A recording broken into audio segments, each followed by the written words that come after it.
The focus on the campaign trail was housing today for Liberal candidates campaigning in Hamilton. They say an old wartime idea that was successful decades ago could work again in making affordable housing available. Al Sweeney joins us live with the story. Al.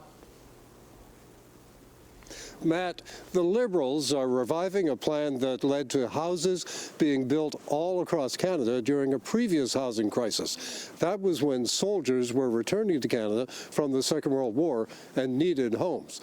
But the Conservatives and the NDP this time have other ideas about housing. The federal housing minister and local Liberal candidates toured a business in Ancaster today that makes prefab buildings. Built in the factory and assembled on the building site. One way of saving money. Reduces the cost of labor and material, and in turn we basically turn around and provide that savings to a potential buyers. That's part of the Liberal idea of adopting the wartime housing strategy that saw thousands of modest but livable prefab homes built across Canada. Many still standing and well loved. It is time to build, and especially when it comes to housing. While the 1940s government created Wartime Housing Limited, the Liberal plan would create a new Build Canada Homes agency that would provide $25 billion in financing and act as a developer to build homes. When would a house come on the market?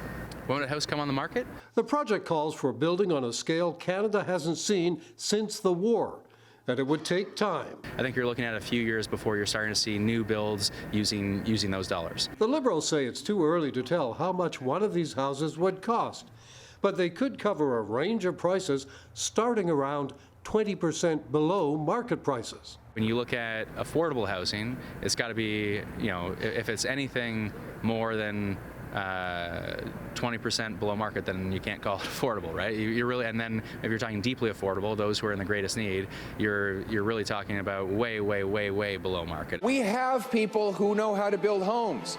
We don't need government bureaucrats to do that for us. The Conservatives say the federal government is part of the housing problem, and they're skeptical the government could provide the solution.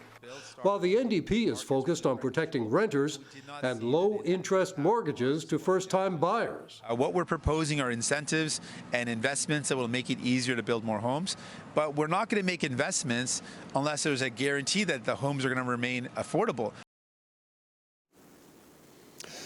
The Green Party is also proposing to get the federal government back into building housing.